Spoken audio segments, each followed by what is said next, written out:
Benvenuti tifosi del Napoli. Lasciate un like al video e iscrivetevi al canale per rimanere aggiornati sulle ultime novità del nostro amato club.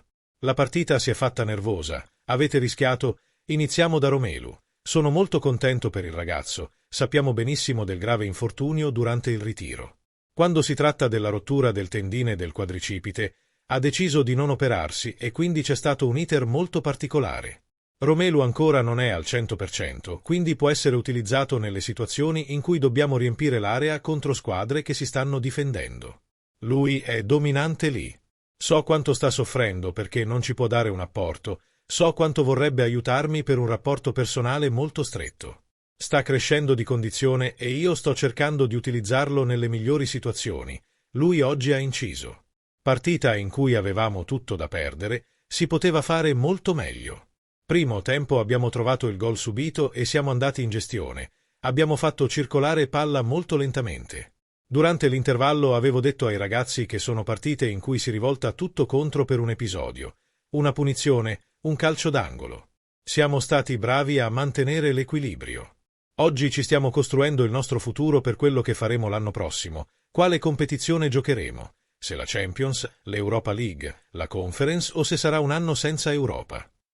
Il valore di questa vittoria è un valore enorme. Si stanno accumulando tante squadre per cercare di raggiungere un posto in Europa, quindi i 3 punti sono diventati fondamentali. Non mollare fino alla fine è stato importante, ma siamo stati anche fortunati a fare il gol. Quando segni al 50° del secondo tempo devi considerare anche un po' di buona sorte. L'ho detto ai ragazzi, mancano 11 partite in cui ci costruiamo il nostro futuro. Non è niente di scontato, tutto può accadere. Nel primo tempo sembrava un Napoli poco convinto per andarla a chiudere. Nel primo tempo abbiamo costruito delle situazioni ma non attaccavamo l'area. Eravamo un po' pigri a fare corse di attacco all'area.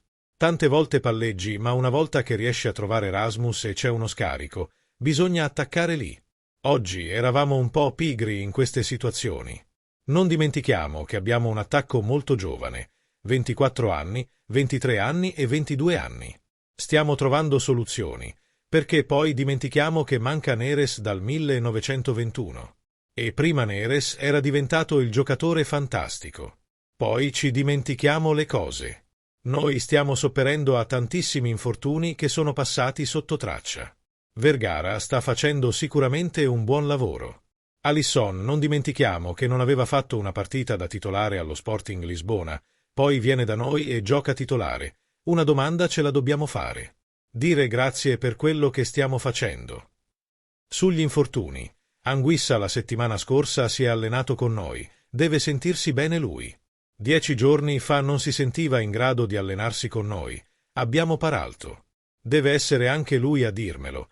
Io non posso forzare nessun calciatore. De Bruyne questa settimana dovrebbe iniziare ad allenarsi con noi. È tornato in una discreta condizione, ma anche lì parliamo di una rottura di tendine all'ischio crurale. Quindi ci sarà da gestire. Di una cosa sono certo, vado su chi dà più affidabilità, non leggerò il nome. Avrò la settimana per fare le mie valutazioni e ogni scelta che farò sarà per il bene del Napoli. Cosa ne pensi, tifoso? Lascia un like al video e iscriviti al canale. Forza Napoli per sempre!